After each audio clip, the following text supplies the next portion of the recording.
नमस्कार, स्वागत है आपका। शुरुआत करते हैं बड़ी खबर के साथ। पंजाब में आज पीएम मोदी के काफिले में चूक हुई और करीब 20 मिनट तक काफिला फ्लाईओवर पर ही रुका रहा। पंजाब में पीएम मोदी की सुरक्षा व्यवस्था में चूक को सीएम पुष्कर धामी ने स्तब्ध कर देने वाली घटना बताया है।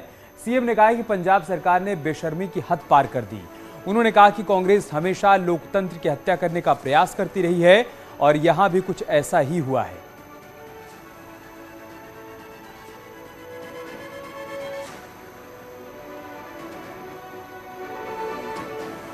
ये बहुत ही स्तब्ध करने वाली घटना है। ये सुनकर मैं स्तब्ध हूँ कि आखिर कोई सरकार कैसे ऐसा कर सकती है। प्रधानमंत्री हमारे संवैधानिक संस्था के सर्वोच्च पद पर हैं, सर्वोच्च संस्था पर हैं, उसके हेड हैं, और इस प्रकार से उनकी सुरक्षा में इस प्रकार की ढिलाई करना, इस प्रकार की गफलत करना, और मैं कहूँगा कि बेशर्मी की हद को पार किया है। इसकी जितनी निंदा की जाए कम है। हम उत्तराखंड वासी इस प्रकार की घटनाओं घोर निंदा करते हैं और निश्चित रूप से कांग्रेस का इतिहास रहा है कि कांग्रेस हमेशा लोकतंत्र की हत्या करने पर विश्वास करती है। सीएम पुष्कर धामी ने आज हेमवती नंदन बहुगुणा मेडिकल विश्वविद्यालय की कैंपस बिल्डिंग का उद्घाटन किया। मेडिकल विश्वविद्यालय की नई बिल्डिंग सिलाकुई में बनी है। सीएम ने कहा कि कैंपस बनने से हेल्थ सेक्टर में कई फायदे होंगे। अभी तक विश्वविद्यालय का कामकाज दून मेडिकल कॉलेज की बिल्डिंग से चला करता था। सीएम धामी ने कहा कि राज्य सरकार ने मेडिकल कॉलेज में सीटों में बढ़ोतरी की है, वहीं एमबीबीएस की फीस भी कम की गई है।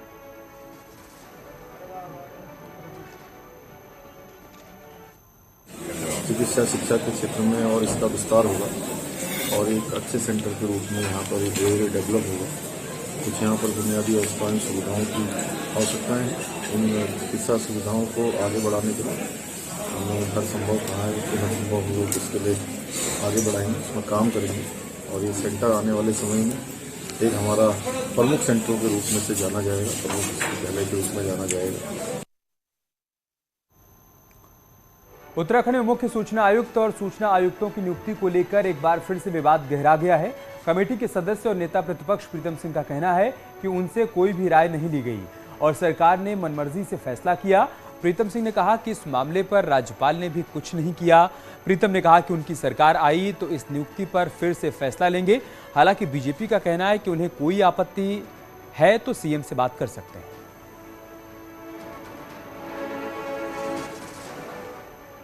कोई एक बैठक हुई जिसमें जो है डॉक्यूमेंट हमको दिया गया और उसके बाद कोई बैठक नहीं हुई और मनमर्जी से जो है बहुमत के आधार पर समझ लीजिए जो है ये फैसला लिया गया है जिसमें मुझे जो है सम्मिलित नहीं किया गया है। 2022 में हमारी सरकार आएगी तो निश्चित रूप से हम इस पर पुनः विचार करेंगे, पुनः निर्णय लेंगे। निश्चित रूप से इसका सब जो मेरी जानकारी में है कि एक जो चयन प्रक्रिया उसका पालन किया गया है और यदि ऐसा कुछ जो नेता प्रतिपक्ष कह रहे हैं उन्हें मुख्यमंत्री से बात करनी चाहिए।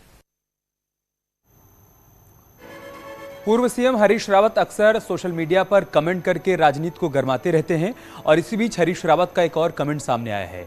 हरीश रावत ने लिखा है कि कुछ लोग दिल्ली देहरादून से लेकर दिल्ली तक ये जताने की कोशिश कर रहे हैं कि मुझे कोई डांट पड़ी है, लेकिन मैं कहना चाहता हूं कि अगुवाई शब्द में विनम्रता दिखती है और नेतृत्व शब्द में अहंकार। बता दें कि कुछ दिन पहले हरीश रावत ने ट्वीट के बाद दिल्ली में कांग्रेस नेता राहुल गांधी ने मीटिंग बुलाई थी, जिसके बाद कहा गया कि 2022 का चुनाव हरीश रावत के नेतृत्व में लड़ा जाएगा। हालांकि बाद में पार्टी में इस बात पर सवाल खड़े हुए तो हरीश रावत ने अगुवाई की बात कही, जबकि कैंपेन कमेटी चेयरमैन का काम हरीश रावत पहले से ही देखते आ रहे थे। वहीं अपने नए कमेंट में इशारों में हरीश रावत ने मीडिया से भी सवाल किया कि अगुवाई और नेतृत्व में क्या अंतर है, क्या मुझे बयान बहादुरों और कलम बहादुरों से समझना पड़ेगा।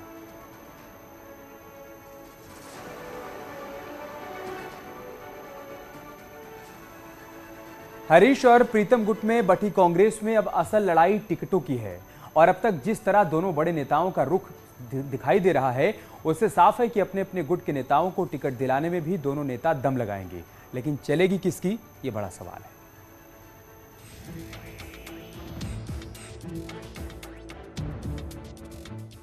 उत्तराखंड कांग्रेस में असल कंपटीशन इस वक्त पूर्व सीएम हरीश रावत और नेता विपक्ष प्रीतम सिंह में चल रहा है और अब टिकट बंटवारे में बात साफ दिख रही है। 2022 के टिकट बंटवारे में स्क्रीनिंग कमेटी की 2 मीटिंग हो चुकी है, लेकिन किस सीट से कौन उम्मीदवार होगा इसके लिए अभी 1-2 राउंड की मीटिंग और होगी। सूत्रों का दावा है कि नेता विपक्ष प्रीतम सिंह टिकट बंटवारे में अपने गुट का अच्छा प्रतिनिधित्व चाहते हैं ताकि बड़े नेता के तौर पर दबदबा बरकरार रहे। वहीं हरीश रावत गुट भी अपने चहेतों को चुनाव में टिकट दिलाना चाहते हैं। कांग्रेस में कोई बड़ा नेता कंपटीशन की बात नहीं मानता, लेकिन सच ये है कि मुख्यमंत्री पद के 2 दावेदारों हरीश रावत और प्रीतम सिंह में ये बात खुलकर दिख रही है। सोमवार को दिल्ली में उत्तरकाशी के 2 नेताओं की ज्वाइनिंग हुई, लेकिन इस दौरान हरीश प्रीतम साथ नजर नहीं आए और राहुल गांधी के साथ फोटो में प्रीतम सिंह और प्रभारी देवेंद्र यादव नजर आए। वो वहाँ नहीं था, लेकिन जो पार्टी ने निर्णय किया हम पार्टी के निर्णय के साथ हैं। गुटबाजी तो नहीं है सर? नहीं, इसमें कोई गुटबाजी नहीं। अब इतना कौन ख्याल रखता है, दुनिया भर के काम होते हैं। तब चाहे स्क्रीनिंग कमेटी की बैठक को समन्वय है, कई चीज़ों पर जो है अगर कोई अपनी बात कहना चाहे तो कह सकता है। ये कांग्रेस का आंतरिक लोकतंत्र है, तो ऐसा नहीं है। आप निश्चिंत रहिए, कांग्रेस में ऑल इज वेल। कांग्रेस प्रदेश प्रभारी का दावा है कि कांग्रेस 70 सीटों पर मजबूती से चुनाव लड़ेगी, लेकिन उससे पहले अपने अपने गुट के नेताओं को टिकट देने की लड़ाई 2 बड़े नेता हरीश रावत और प्रीतम सिंह लड़ रहे हैं, क्योंकि जो नेता मजबूत होगा उसका मुख्यमंत्री बनने का दावा जीत की सूरत में उतना ही मजबूत होगा। देहरादून से न्यूज़ 18 के लिए दीपांकर भट्ट की रिपोर्ट।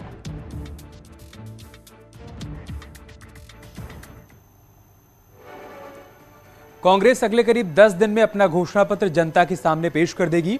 ऐसे में कांग्रेस का कहना है कि प्रचंड बहुमत के बाद भी 3 मुख्यमंत्री बदलना जनता की भावनाओं का अपमान है। राज्य में कोई काम हुआ नहीं, इसलिए कांग्रेस यही बात जनता को बताएगी और अगले 5 साल के लिए जो वादे करेगी वो पूरे भी करेगी। ये कहना है कांग्रेस के प्रदेश प्रभारी देवेंद्र यादव का। देवेंद्र यादव से न्यूज़ 18 ने खास बातचीत की है, वो भी देखिए। 60 पार युवा नेतृत्व के नारे के साथ बीजेपी 2022 के चुनाव में जा रही है। कांग्रेस ने क्या कोई टारगेट रखा है सीटों का? मेरे साथ प्रदेश प्रभारी देवेंद्र यादव। सर, आपने कोई टारगेट रखा है? 60, 50, 55? टारगेट 70 की 70 सीटें हैं और मैं समझता हूं कि हमारा जो कैडर है, हमारा जो नेतृत्व है, वो लगातार 70 की 70 सीटों पर काम कर रहे हैं। मैं बहुत कॉन्फिडेंट हूं कि जो हमारे आज कंटेंडर्स उभर कर आए हैं इस दौरान, हम लगातार उनके ऊपर नज़र रखे हैं, कौन किस तरीके की एक्टिविटीज़ कर रहा है, संगठन के साथ कितना व्यवहारिक है, वो लोगों के साथ कितना अपना तालमेल बना के रखा है। तो हमारा स्पष्ट है कि हम 70 की 70 सीटों पर मजबूती के साथ चुनाव में जा रहे हैं। हमारी ये कोशिश है कि जो 3 मुख्यमंत्री बदले हैं इस दौरान, तो जो 3 तिगाड़ा काम बिगाड़ा हमारा कैंपेन है, कहीं ना कहीं उसी पे केंद्रित है। और ये मर्म है उत्तराखंड के लोगों का। लोगों ने देखा है, लोगों ने जाना है, और जो मर्म उभर के आया वो यही है कि शायद 3 मुख्यमंत्री आए और उन्होंने हमारा खेल खराब कर दिया। हम लगातार भारतीय जनता पार्टी से पहले मांग करते रहे, फिर पूछते रहे कि ये इनकी गलती क्या है। या तो वो अपनी गलती एक्सेप्ट करें, या फिर वो कहें कि भाई नहीं, हमने इसको प्रयोगशाला के रूप में यूज किया है। क्योंकि 4.5 साल आपने देखिए कि कोई काम पूरे प्रदेश में नहीं हुआ, पूरी तरीके से फेल साबित हुई। 6 महीने में सिर्फ घोषणाएं करना, क्या आप आज भी चुनाव के मोड में? 2017 से पहले भी आपने बातें की थी, आपने वादे किए थे। कांग्रेस डिलीवर करने में विश्वास करती है, इसलिए सोच समझकर जो बातें हमने तय की हैं अपने मैनिफेस्टो में, हम जल्दी उसको रिलीज करेंगे। और आप देखेंगे एक ऐसा मैनिफेस्टो जिसमें उत्तराखंडियत को अहमियत मिलेगी, उत्तराखंड के स्वाभिमान को अहमियत मिलेगी। हम ऐसा मैनिफेस्टो लेकर आएंगे। कितने दिनों में मान लें कि मैनिफेस्टो पब्लिक के सामने? अगले 10-15 दिन में, 10 दिन में हम कोशिश करेंगे हमारा मैनिफेस्टो पब्लिक करेंगे। कैमरों से राकेश शाह के साथ दीपांकर भट्ट, न्यूज़ 18 देहरादून। बीजेपी की विजय संकल्प यात्रा कुमाऊं में समाप्त हो चुकी है और गढ़वाल में कल खत्म होगी। अब इसके बाद बीजेपी का फोकस सभी विधानसभा क्षेत्रों में सम्मेलन करने पर है। 70 विधानसभाओं में युवा, महिला, एससी और एसटी मोर्चे के सम्मेलन आयोजित किए जाएंगे और प्रदेश भर में 1 लाख मीटिंग करने की प्लानिंग है। साथ ही पार्टी ने राज्य के सभी सांसद, पूर्व सीएम और केंद्रीय मंत्रियों के भी विधानसभा स्तर पर टूर तय कर दिए हैं। अमित शाह की 8 रैलियों की तैयारी है, तो इसके अलावा पीएम, राष्ट्रीय अध्यक्ष और यूपी के सीएम योगी की भी जनसभाएं होनी है। सबका अपना काम दिया हुआ है। चुनाव मैनेजमेंट कमेटी में सबको काम दिया हुआ है, सब अपने काम में लग रहे हैं। रोज समीक्षा हो रही है, आज भी हम लोग बैठकर अब समीक्षा करेंगे, कल भी। हमारे चुनाव के प्रभारी प्रहलाद जी ही हैं, पिछले एक सप्ताह से पूरी समीक्षा करके काम को गति दे रहे हैं। प्रधानमंत्री जी होंगे, अमित शाह जी होंगे, आदि सभी बड़े नेता होंगे इसमें।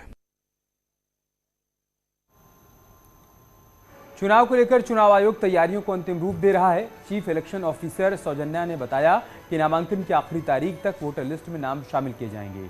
अभी तक के मुताबिक 18 से 19 साल के 58,000 वोटर पहली बार वोट डालेंगे। उत्तराखंड में इस बार 2,97,922 नए वोटर जुड़े हैं।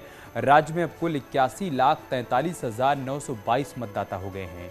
करीब 42 लाख से ज़्यादा पुरुष हैं तो 39 लाख से ज़्यादा महिला वोटर हैं।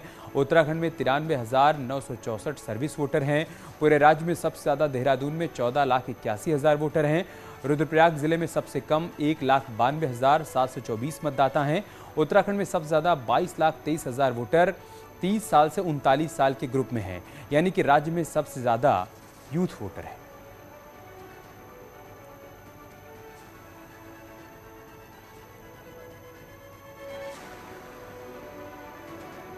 पोलिंग पर्सनल मतलब जो पोल ड्यूटी में जाएंगे ना, उनको छोड़ के पूरा बाकी नोडल ऑफिसर्स का पूरा एक्सपेंडिचर्स का, आरओस का, एआरओस का ट्रेनिंग हमारा कंप्लीटेड है। राज्य में विधानसभा चुनाव टालने वाली याचिका पर आज नैनीताल हाईकोर्ट में सुनवाई हुई, जिसमें कोर्ट ने चुनाव आयोग से ऑनलाइन चुनाव और चुनावी रैली करने की संभावनाओं को तलाशने के लिए कहा है। कोर्ट ने सुनवाई के दौरान टिप्पणी की कि जब कोर्ट से लेकर सब कुछ वर्चुअल मोड में चालू हो रहा है तो चुनावी रैली वर्चुअल क्यों नहीं हो सकती है। कोर्ट ने उत्तराखंड सरकार को निर्देश दिए हैं कि कोविड के लिए बनी जिला निगरानी समिति की रिपोर्ट फाइल करे। अगली सुनवाई अब 12 जनवरी को होनी है। भारत के जो चुनाव आयोग हैं उनसे सिंपली इतना कहा है कि जो चुनाव की रैलियां हैं वो वर्चुअल मोड में हो सकती हैं और चुनाव को भविष्य में जो है वर्चुअल मोड से कराए जाने के लिए भी जो स्थितियां हैं उस पर भी विचार करने के लिए मात्र माननीय न्यायालय ने आज कहा है। सरकार को भी। और चलिए अब आपको आज का कोविड अपडेट बताते हैं। राज्य में लगातार कोरोना के केस बढ़ रहे हैं और राज्य में 505 नए मामले आए हैं, जिसके बाद कुल एक्टिव केस 1000 के पार हो गए हैं। राज्य में कोरोना संक्रमण की दर भी बढ़कर 2.74% हो गई है। आज की बात करें तो देहरादून में सबसे ज़्यादा 253 नए केस आए हैं, हरिद्वार में 64, नैनीताल में 55, पौड़ी में 60 नए केस आए हैं, तो वहीं ऊधम सिंह नगर में 37 नए केस सामने आए हैं।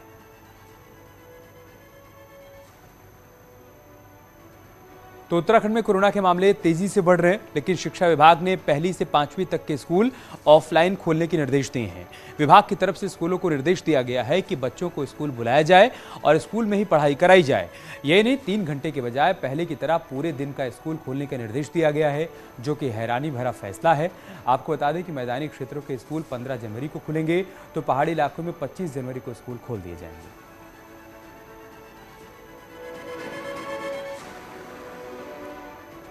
एक और बड़ी खबर की बात करते हैं। बोलीबाई ऐप मामले में रुद्रपुर से गिरफ्तार युवती को लेने के लिए मुंबई पुलिस की दूसरी टीम आज रुद्रपुर पहुंची, जिसके बाद टीम कानूनी कार्रवाई करने के बाद युवती को अपने साथ लेकर मुंबई चली गई।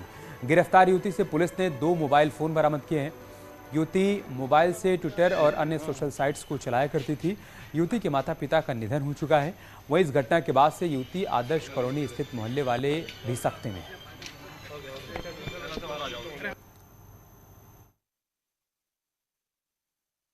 इसमें एक ट्विटर हैंडल जो कि जट खालसा के नाम से था, उसको जो हैंडल करने वाली महिला थी, उनकी जानकारी उनके द्वारा हमें बताई गई। हमसे यहाँ पे उनके द्वारा सहयोग लिया गया और उस महिला की अरेस्टिंग करने के बाद उस टीम के द्वारा कल ट्रांजिट रिमांड लिया गया है। आज वो लोग लेकर के उन्हें मुंबई के लिए रवाना होंगे। बोलीबाई ऐप मामले में कोटद्वार से एक युवक मयंक रावत को मुंबई पुलिस ने देर रात गिरफ्तार किया। युवक पर बोलीबाई ऐप के संचालन का आरोप है। मुंबई पुलिस ने आरोपी को कोर्ट में पेश कर रिमांड पर ले लिया और उसे मुंबई वापस लेकर गई है। और चलिए बात मौसम की करते हैं, तो लगातार दूसरे दिन बर्फबारी की दूसरी किश्त पहाड़ को मिली है। पिथौरागढ़ जिले में ऊंचाई वाले इलाकों में जमकर बर्फबारी हुई है। यह नज़ारा है जो हम आपको दिखाएंगे चाइना बॉर्डर को जोड़ने वाली लिपुलेख रोड का, जहां पर 3 फीट से अधिक बर्फ गिर चुकी है। बीआरओ रोड को खोलने में जुटी हुई है। चाइना बॉर्डर के करीब बसे गुंजी, कुटी और नाभी गांव तो पूरी तरीके से सफेद चादर में लिपट गए हैं। वहीं दारमा घाटी में भी जमकर बर्फबारी हो रही है। भारी बर्फबारी के चलते बॉर्डर की सुरक्षा पर तैनात जवानों को खासी दिक्कतों का सामना करना पड़ रहा है। देहरादून के हिल स्टेशन चक्राता की ऊंचाई वाली जगहों लोखंडी, बुधेर घाटी, खडंबा टोप, मुंडाली समेत कई जगहों पर आज शाम को बर्फबारी हुई। बर्फबारी का पर्यटकों ने जमकर लुत्फ उठाया। उत्तरकाशी की ऊंचाई वाले क्षेत्र में हर्षिल, मुकबा, धराली, झाला, सुखी टॉप, नीलांग घाटी, गंगोत्री, यमुनोत्री, खरसाली, इसके अलावा साकरी इलाकों में जमकर बर्फबारी हुई है। बर्फबारी होने से जहां पर्यटकों के चेहरे खिले हुए हैं तो वहीं काश्तकार भी खुश हैं।